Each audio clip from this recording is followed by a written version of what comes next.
শুরু করো।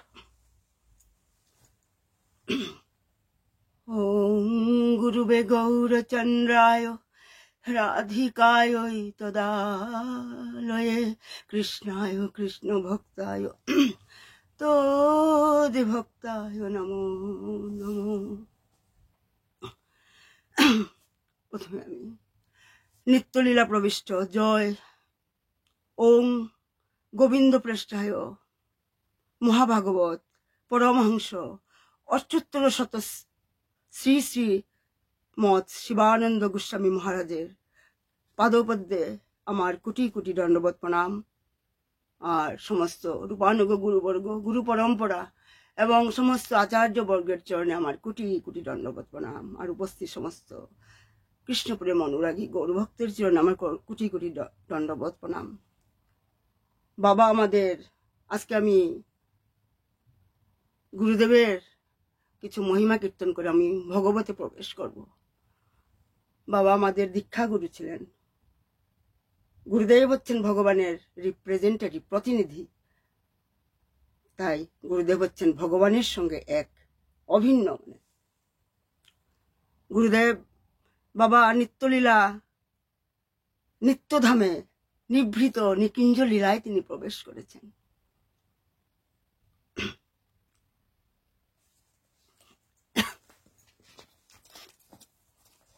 এরকম মহাপুরুষ যিনি আমাদের জীবনে এরকম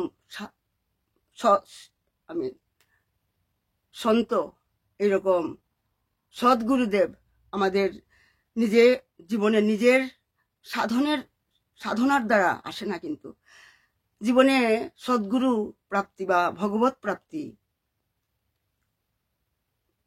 নিজের সাধনার দ্বারা, ভজনের দ্বারা কিন্তু লাভ হয় না।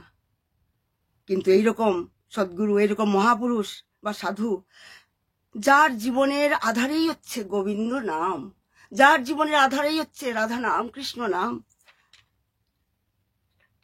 তার সেই মহাপুরুষের, সেই গুরুদেবের সংস্পর্শে বা সঙ্গ প্রভাবে তার কৃপা লাভ করাই জীবনের চরম উপলব্ধি। সেটা কি আমরা উপলব্ধি করতে পেরেছি? আমাদের গুরুদেব বাবা সবসময় নিজের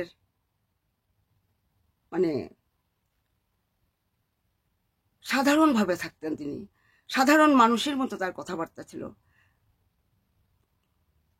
সবের আড়ালে থাকতেন, তিনি প্রকাশ করেননি তিনি, যাতে কেউ জানতে না পারে, চিনতে না পারে। তাই তিনি সাধারণ মানুষের মতো কথাবার্তা বলতেন, যাতে তার ভজনে যাতে বাধা না আসে। যার জীবনে ভজন ছাড়া আর কিছুই ছিল না। তার চোখের জ্যোতি, তার চোখের করুণা, সেই মুখের হাসি,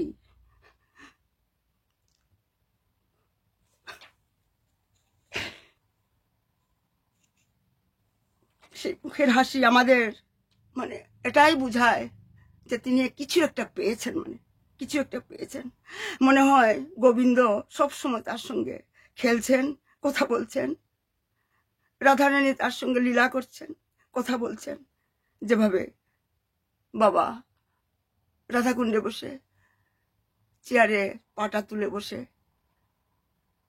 কি সেই মুখের জ্যোতি সেই দিন ছিল, চোখের সামনে বারবার ভাসছে সেই মুখমণ্ডল। বাবা বলছিলেন, রাধার চরণে পৌঁছাই হচ্ছে অনন্ত সুখ, অনন্ত সুখ। কি যে সুখ, কি যে সুখ, এই কথাগুলি বাবা বলেছিলেন। চোখে মুখে সেদিন বাবার চেহারাতে একটা উজ্জ্বল জ্যোতি দেখা গিয়েছিল, বেরিয়েছিল। কি একটা আনন্দ অনুভূতিতে ভরে আছেন যেন তিনি। সেটা কি আমরা উপলব্ধি করতে পেরেছি? কারণ জন্মে জন্মে জন্মে জন্মে পিতা মাতা সবে পায়, কৃষ্ণ গুরু নাহি মিলে ভজ হইয়া। প্রতিটা জন্মেই, আমি মানুষ হয়ে, পশু হয়ে, বৃক্ষ হয়ে জন্ম হই না কেন, প্রতি জন্মেই আমরা মাতা পিতা আমরা পেয়ে থাকি। এটা খুব বড় জিনিস নয়, কঠিন নয়, ব্যাপার নয়। কিন্তু সদ্গুরু পাওয়া এবং কৃষ্ণকে পাওয়া অত্যন্ত কঠিন ব্যাপার। তাই মানুষের কর্তব্য হচ্ছে শ্রীকৃষ্ণের প্রতিনিধি শ্রী গুরুদেবের সংস্পর্শে আসার সৌভাগ্য যদি হয়ে থাকে আমাদের, সেই সৌভাগ্য তৎক্ষণাৎ গ্রহণ করা মানে, কারণ গুরুদেবের, শ্রী গুরুদেবের পরিচালনায় আমরা ভগবত ধামে আমরা ফিরে যেতে পারবো। সেটা বাবা বারবারই বলতেন। তিনি এসে আমাদেরকে সেই সন্দেশটাই তো দিয়ে গিয়েছেন। কারণ ব্রহ্মাণ্ডে ভ্রমিতে কোন ভাগ্যবান জীব, গুরু কৃষ্ণ প্রসাদে পায় ভক্তিলতা বীজ। বাবা সে আমাদেরকে আউট অফ হিজ কজলেস মার্সি, বাবা আমাদেরকে সেই ভক্তিলতা বীজটা আমাদেরকে আমাদের হৃদয়ে বপন করে দিয়েছেন।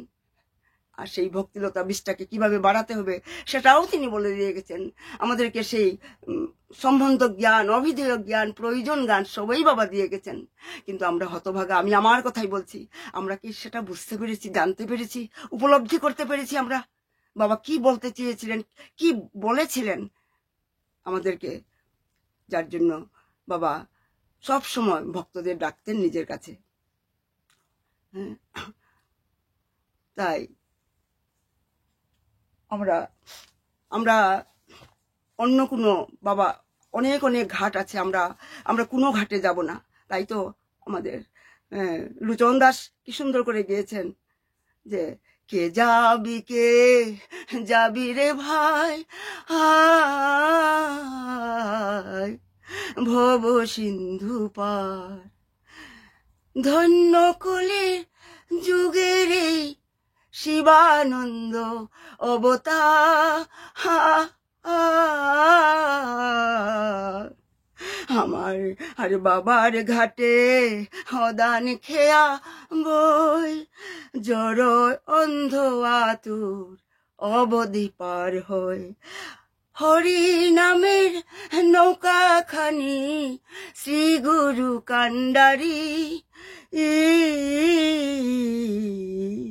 আরে কে যাবি রে ভাই। তাই আমাদের সেই নৌকাখানির কান্ডারি হচ্ছেন গুরুদেব। তাই আমাদেরকে গুরুদেবের যে নির্দেশ, গুরুদেব যে আমাদেরকে সম্বন্ধ অভিধেয় প্রয়োজন দিয়ে গেছেন সেটা আমাদেরকে বুঝতে হবে। তাই তো বলা হয়েছে যে আমাদের এই মৃত্যুটাই সব নয়, কিন্তু মৃত্যুর পরেও আছে একটা অমৃতময় একটা জীবন, আরো সুন্দর জীবন আছে, সব পাওয়ার জীবন আছে। সেটাই তো বাবা আমাদেরকে জানিয়ে গেছেন।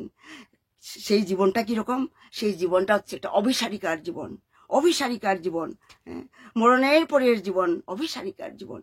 কারণ মৃত্যুর উপরে আছে একটা সুন্দর জগৎ আছে, আর সেই জগৎটাকেই আমাদের কবিগুরু রবীন্দ্রনাথ ঠাকুর বলে গিয়েছিলেন অমৃত ভবন বলে গেছেন। আর আমাদের গৌড়ীয় বৈষ্ণবদের জীবন আদর্শই তো সেটাই তো তারা বলেছেন, মৃত্যু নহে শেষ তবে আছে অবশ্যই এ নদী পার, আছে সেই স্থানে জীবনের শুভ সমাচার, জীবনের শুভ সমাচার। আর সেই শুভ সমাচার জানাতেই এসেছিলেন আমাদের গুরুদেব, আমাদের পরম গুরুদেব, আমাদের অত্যন্ত প্রিয় বাবা। সেই আমাদের জীবনের শুভ সমাচার জানাতে এসেছিলেন, যেভাবে এসেছিলেন মহাপ্রভু, যেভাবে এসেছিলেন সরগোস্বামীরা। সেই সন্দেশটা কি, সেই শুভ সমাচারটা কি বাবা যেটা আমাদেরকে জানিয়েছেন? সেই শুভ সমাচার হচ্ছে মৃত্যুর উপরে আছে অমৃত সদন, শ্যাম নিকেতন, শ্রীকৃষ্ণ চৈতন্য সন্দেশ। চন্দ্রশালিকায় দাঁড়িয়ে আছেন ভগবান স্বয়ং শ্রীকৃষ্ণ, শ্যাম গজেন্দ্র নন্দন শ্যাম সুন্দর দাঁড়িয়ে আছেন আমাদেরকে সবাইকে স্বাগত জানানোর জন্য। আমরা কি যেতে চাই সেই অমৃত সদনে? যার জন্য বাবা নিরন্তর চেষ্টা করেছিলেন আমাদেরকে সেই শুভ সমাচার তিনি আমাদেরকে দেওয়ার জন্য তিনি এসেছিলেন। আর সেই শ্যামের বাড়ি, সেই অমৃত ভবনে যাওয়ার জন্য কিসের দরকার হয়? কারণ এক দেশ থেকে আরেক দেশে যেতে হলে ভিসার যেমন দরকার, বিদেশে যেতে হলে ঠিক সেই রূপ সেই অমৃত সদনে যেতে হলে একটা প্রবেশপত্রের দরকার হয়। আর বাবা আমাদের গুরুদেব আমাদের সেই প্রবেশপত্রটিও আমাদেরকে জানিয়ে গেছেন, সেই অমৃত সদনে যাওয়ার, সেই শ্যাম নিকেতনে যাওয়ার। বাবা সেই প্রবেশপত্রটি হচ্ছে কি, মানে বাবা কি বলতেন? জপ করো, হরিনাম করো। তাই প্রবেশপত্রটি হচ্ছে হরিনাম করা, জপ করা নিরন্তর, জীবে দিলে নামে রুচির বৈষ্ণব সেবা, সেটাই হচ্ছে প্রবেশপত্র। মানে সেটাই যোগান দিতে এসেছিলেন আমাদের গুরুদেব। আমরা এতই অভাগা, বাবা সামনে ছিল, আমরা জানতে পারিনি, শুনতে মানে বুঝতে পারিনি কি বলে গেছেন তিনি, কি বুঝাতে চেয়েছিলেন তিনি। কারণ আমরা গুরুদেবের কাছে গেছি শুধু বিচার নিয়ে গেছি, আমরা অনুরাগ নিয়ে যাইনি। আমরা এখনো সময় আছে আমরা সবাই মিলে যাতে বাবার সেই সন্দেশ যাতে আমরা বুঝার চেষ্টা করি। তার জন্য বাবা কত দয়া করে, বাবা তো অন্তর্যামী, আমাদেরকে এই সৎসঙ্গ দিয়ে গেছেন আমাদেরকে। এখন আমি ভগবতে প্রবেশ করছি। আমরা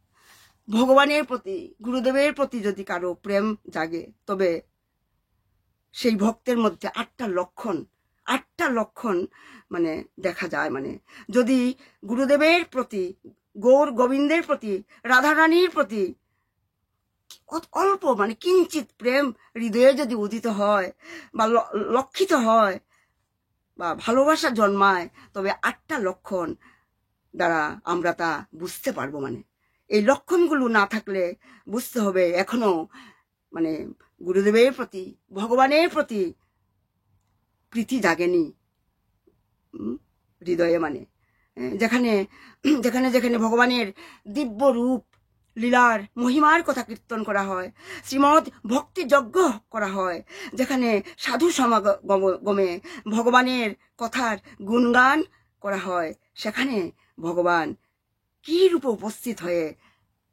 ভক্তগণকে কৃপা করেন।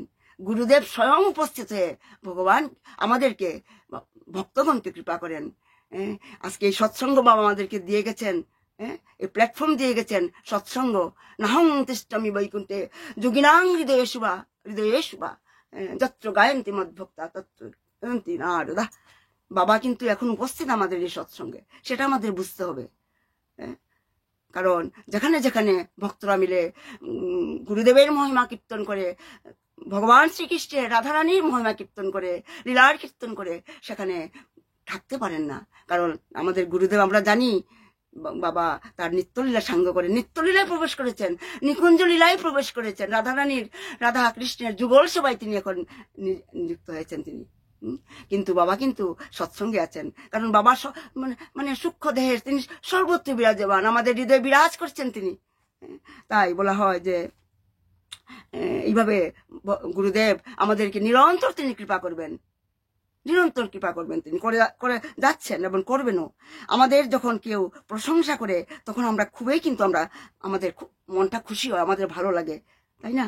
তাই প্রথম লক্ষণ হচ্ছে ভগবানের প্রতি, গুরুদেবের প্রতি প্রীতি আছে কিনা, সেটা হচ্ছে ভগবানের নাম গুণ মানে কীর্তন, মানে গুরুদেবের লীলা মহিমা কীর্তন কথা শুনে আমার হৃদয় মানে উচ্ছ্বসিত হয়েছে কিনা, সেটা যদি দেখা যায় তবে বুঝতে হবে আমার গুরুদেবের প্রতি প্রীতি জন্মেছে, মানে ভালোবাসা জন্মেছে। মানে কারণ গুরুদেব হচ্ছেন ভালোবাসার কাঙাল, প্রেমের কাঙাল, ভগবান হচ্ছেন ভক্তবৎসল ভগবান, গুরুদেবও ভক্তবৎসল গুরুদেব। মানে তাই যেভাবে আমরা উদাহরণ দিতে পারি, যেমন নদীতে যেমন সমুদ্রে যেমন ঢেউ আসে, পূর্ণিমার দিন যখন রাত্রে যখন বড় বড় ঢেউ উচ্ছ্বসিত হয়ে ওঠে, পূর্ণিমার দিন চন্দ্রের আকর্ষণে সমুদ্রের তটে চলে আসে, সেই মাতালের মতো উচ্ছ্বসিত হয়ে ঢেউগুলো আসে। মানে সেই চারটা তো সেই আকাশে, আর ঢেউগুলি সমুদ্র, নদী হচ্ছে পৃথিবীতে, তাই না?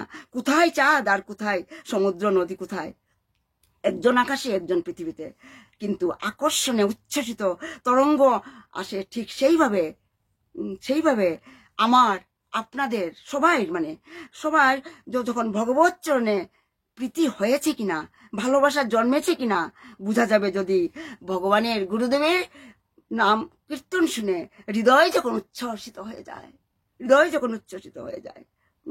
তার জ্বলন্ত প্রমাণ হচ্ছে এই শিবানন্দ বাবার এই সৎসঙ্গের প্রতি প্রতি শনিবারে বসা ভক্তরা, যারা অন্যান্য কাজ ফেলে জড়জাগতিক কাজে নিমগ্ন না থেকে কিসের নেশায়, কিসের একটা আকর্ষণে হরি কথা শোনার জন্য, ভাগবত কথা শোনার জন্য, চৈতন্য চরিতামৃত কথা শোনার জন্য, গুরুদেবের লীলা মাধুরিমা শোনার জন্য তারা মানে সৎসঙ্গে তারা বসেন, সেটাই হচ্ছে গুরুদেবের প্রতি আমাদের কৃপা মানে কারণ কৃপা ছাড়া কখনো সৎসঙ্গে বসার অধিকারী হয় না। কৃপা, যার প্রতি কৃপা আছে সে সৎসঙ্গে বসবেই মানে সেটাই তো প্রীতি, সেটাই তো ভালোবাসা, এটাই তো প্রীতির লক্ষণ। তাই আমরা দেখছি 8টা লক্ষণের মধ্যে, শুদ্ধ ভক্তের 8টা লক্ষণের মধ্যে প্রথম লক্ষণ হচ্ছে যে মানে ভালোবাসা, প্রেম, মানে প্রীতি মানে, আর দ্বিতীয় লক্ষণ হলো মমতা। সেটা কি? মমতা হচ্ছে মানে মমতার দ্বারা শ্রী গুরুদেবের ব্যস্তিত করা, মানে গুরুদেবকে বা ভগবানকে। কারণ যার কথা আমরা যার কথা শুনছি, আমরা যাকে ভালো লাগছে, যার কথা শ্রবণে চিত্ত উচ্ছ্বসিত হয়, ধীরে ধীরে সেটা একটা মমতায় রূপ নেয়। আমরা গুরুদেবের কথা শুনতে শুনতে, মহিমা শুনতে শুনতে, লীলা কথা অমৃত শুনতে শুনতে আমরা সেই প্রীতিটা একটা মমতার রূপ নিয়ে যায়। কিন্তু মমতাটা একটা খুব নরম জিনিস, মানে কারণ মমতা কখন আসবে? মনটা যখন নরম হবে, তাই না? মোমের মতো নরম হবে, তখনই তো হৃদয়ে মমতা জাগবে। তাই সেটা একটা মাখনের মতো। কারণ যখন ভগবানের জন্য মমতা জাগবে, তখন গুরুদেবের জন্য যখন হৃদয়ে মমতা জাগবে, তখন বুঝতে হবে মানে ভগবত চরণে প্রীতি জন্মেছে আমাদের। যেভাবে মানে যেমন দুধ যখন আমরা হাতে নেই, তখন সেটা সঙ্গে সঙ্গে ধুলেই চলে যাবে, জল দিয়ে ধুলেই সেই দুধটা, হাতটা পরিষ্কার হয়ে যায়। কিন্তু মাখন যদি আমরা হাতে লাগাই, সেটা চট করে উঠে না, চট করে উঠে যায় না। মাখন তো দুধেরই পরিণতি, তাই না? দুধের উন্নত অবস্থা হচ্ছে মাখন।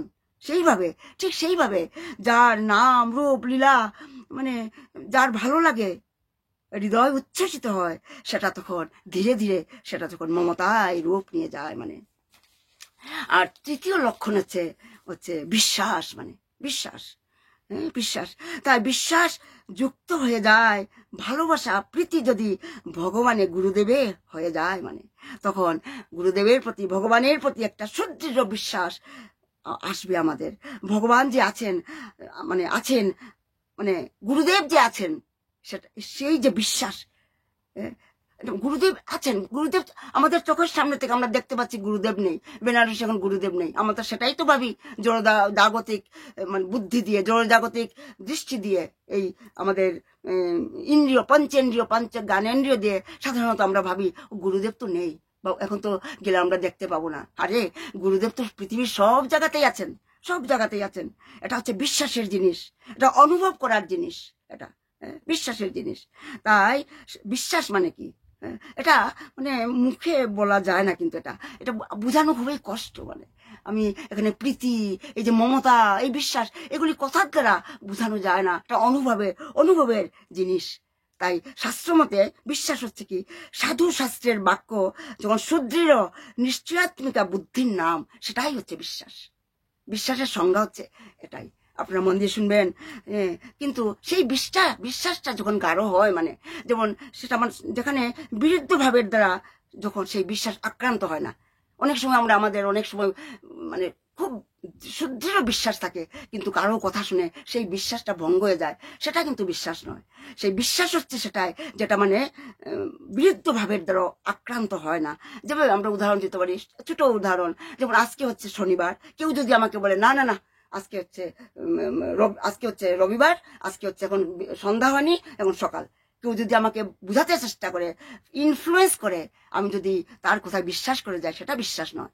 আমি যেটা ভেবেছি, আমি দেখেছি, আমি জেনেছি, সেটাতে আমি স্থিত হয়ে থাকা, সেটাই হচ্ছে বিশ্বাস।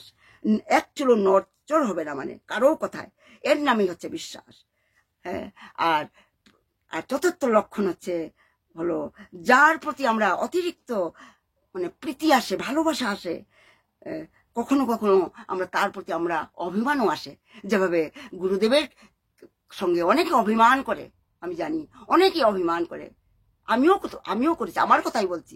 গুরুদেবের সঙ্গে যখন প্রীতি যখন অতিরিক্ত হয়ে আসে, গুরুদেবের সঙ্গে যে ভালোবাসাটা যখন অতিরিক্ত গাঢ় হয়ে যায়, তখন সেখানে অভিমান আসে, মানে প্রীতি অতিরিক্ত হলে অভিমান আসে, মানে যাকে বেশি ভালোবাসা যায় তার প্রতি তো অভিমান আসে।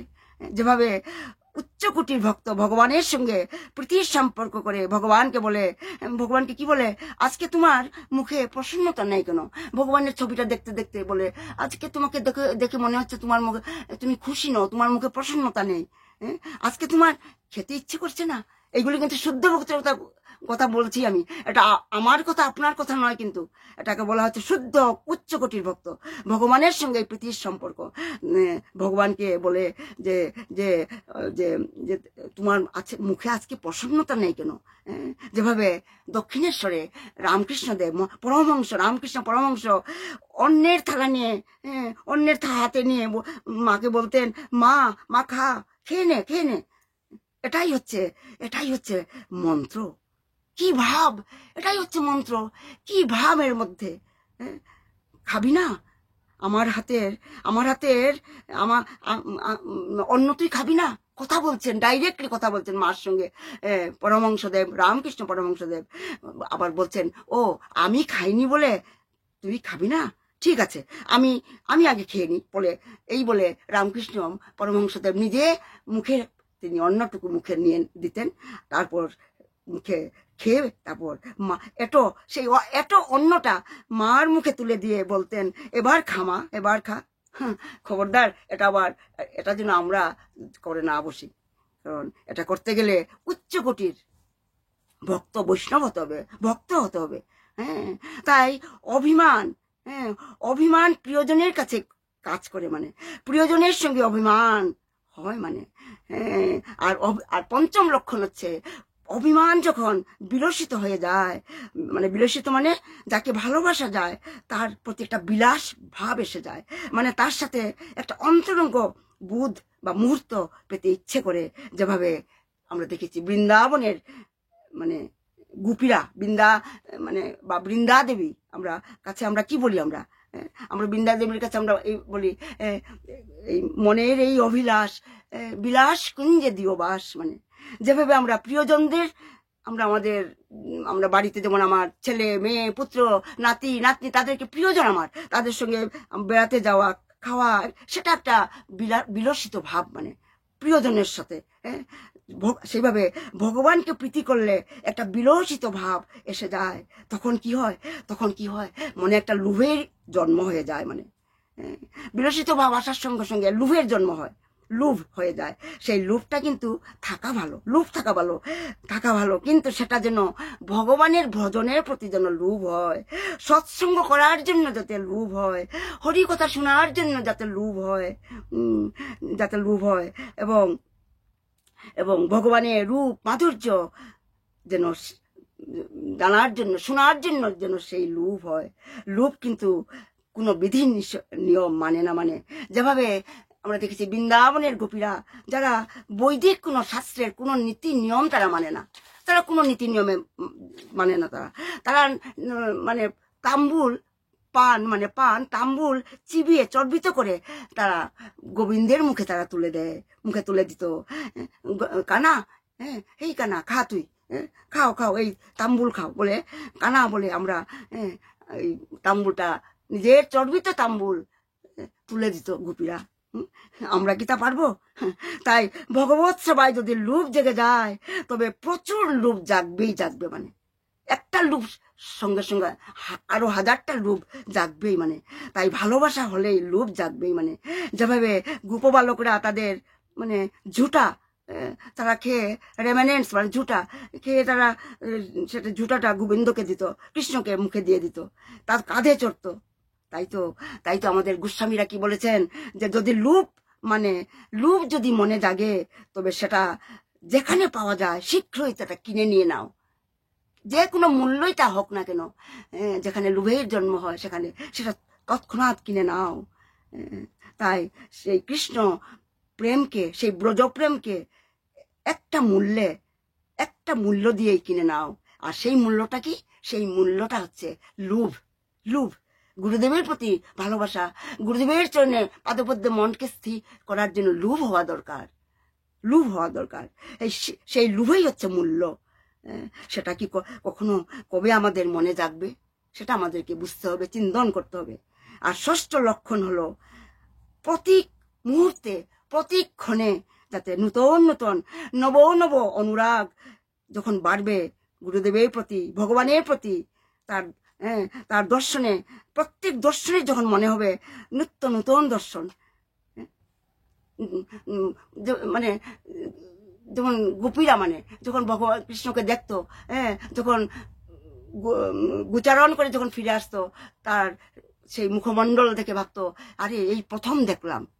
কিন্তু তারা সকালে দেখেছে এইভাবে নূতন রঙে, মানে প্রতিক্ষণে নূতন নূতন রঙে সজ্জিত সেই সূর্যের আলো, যেভাবে মানে নূতন রঙে সজ্জিত সূর্যের আলো আমরা দেখে আমরা আনন্দিত হই, নিত্য নূতন নবায়বান বলে আমরা মনে করি প্রতিক্ষণে।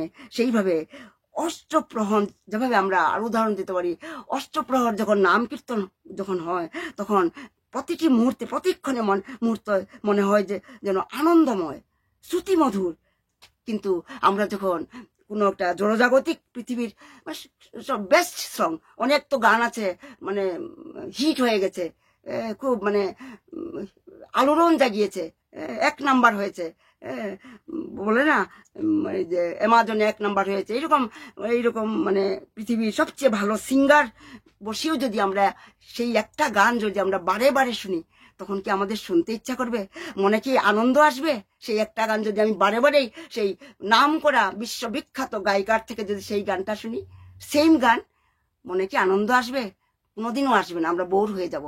কিন্তু ভগবানের সেই অষ্টপ্রহর যে নাম কীর্তন চলে, অষ্টপ্রহর নন স্টপ, যেটা রাধাকুণ্ডে অষ্টপ্রহর, সেই রঘুনাথ দাসের সমাধিতে অষ্টপ্রহর, আপনারা নিশ্চয়ই আমরা গেছেন যখন জানেন, সেখানে আমি যতবারই গেছি দর্শন করি, অষ্টপ্রহর সেখানে নন স্টপ মানে হরিনাম কীর্তন চলছে, ভগবানের রূপমাধুর্য লীলা মাধুর্য বর্ণনা চলছে, মানে তাই হরিনামে কখনো মানুষ মানে বোর হয়ে যায় না।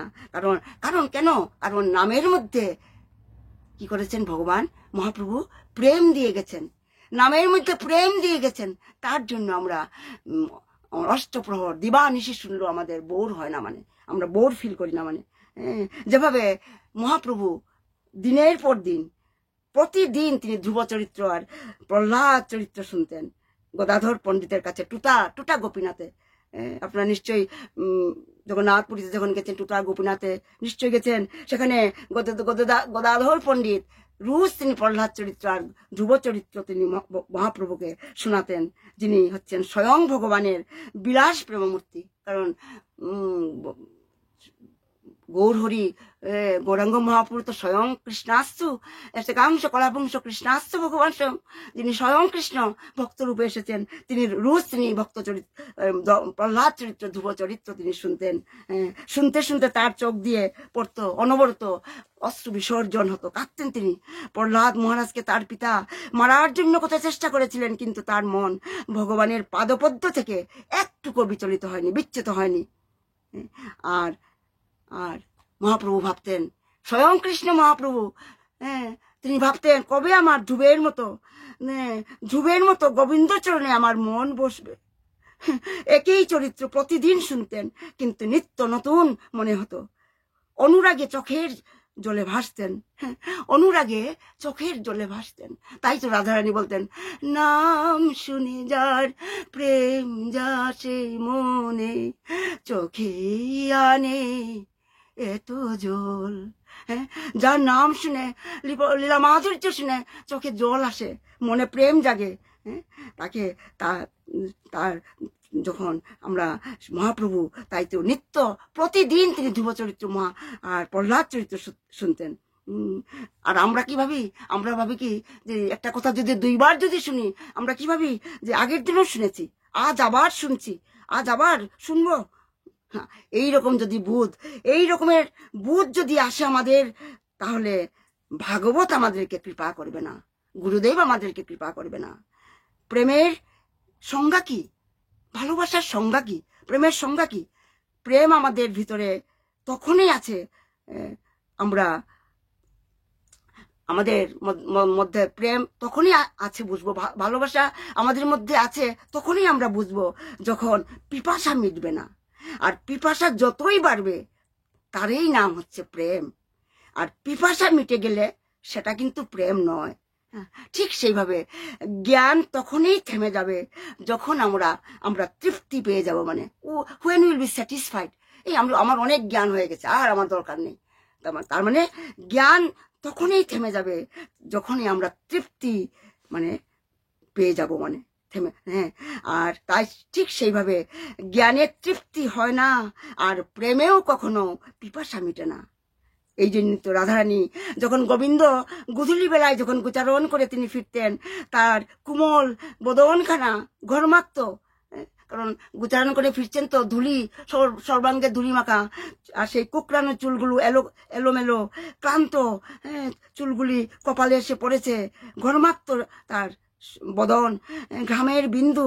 আর গোপীরা রাধারানী সেই যমুনা পুলিনে গোবিন্দের সেই রূপ দেখে তাদের মনে হচ্ছিল যেন প্রথম যেন তারা গোবিন্দকে তারা প্রথম দেখছে। তারা যখন যখন যখন তারা মানে তাকিয়ে থাকতো, মানে চোখ বড় বড় করে, তখন চোখের পলক পড়তো, তখন গোপীরা তখন বিধাতাকে, তখন মানে ব্রহ্মাকে, বিধাতা মানে কি ব্রহ্মাকে তারা গালি দিতে শুরু করতো। মানে তারা বলতো যে হে বিধাতা, তুমি তুমি তুমি রসিক নও, মানে তুমি কিরকমের বিধাতা, তুমি জানো না কিরকম সৃষ্টি করতে হয়, তোমার মধ্যে কোনো রস নেই, এই অপরূপ রূপ দেখতে কি কখনো মানুষকে দুটো চোখ দেয়?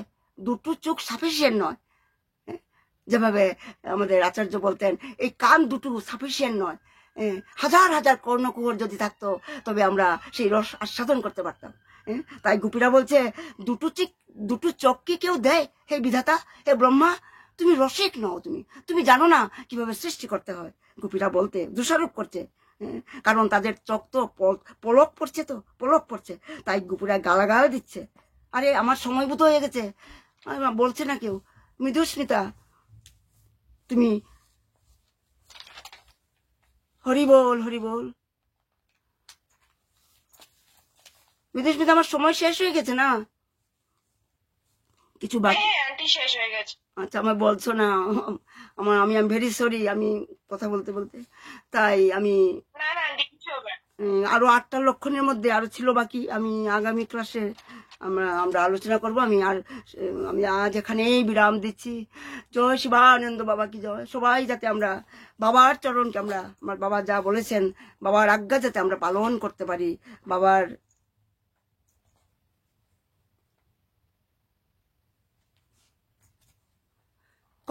কখনো যেন আমাদের মনে না আসে বাবা নেই। বাবা আমাদের সঙ্গেই আছেন, আর থাকবেনও, আছেনই আমাদের সঙ্গে।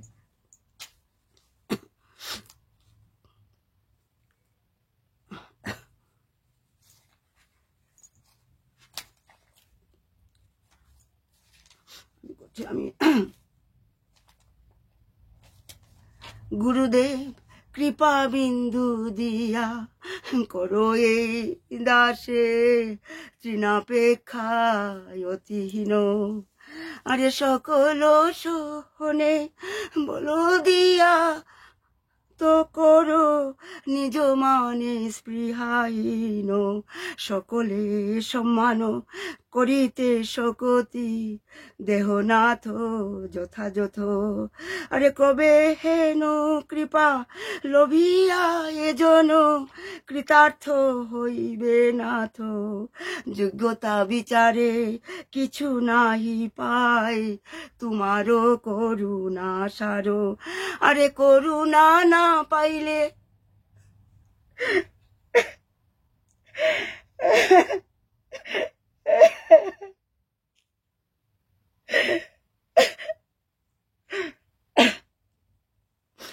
আরে করুণা না পাইলে কান্দিয়া কান্দিয়া প্রাণ না রাখিব আরো, আরে গুরুদেব কৃপা বিন্দু দিয়া করো এই দাসে তৃণাপেক্ষা অতিদিন। গুরুদেব প্রণাম। জয় শিবানন্দ বাবা কি জয়।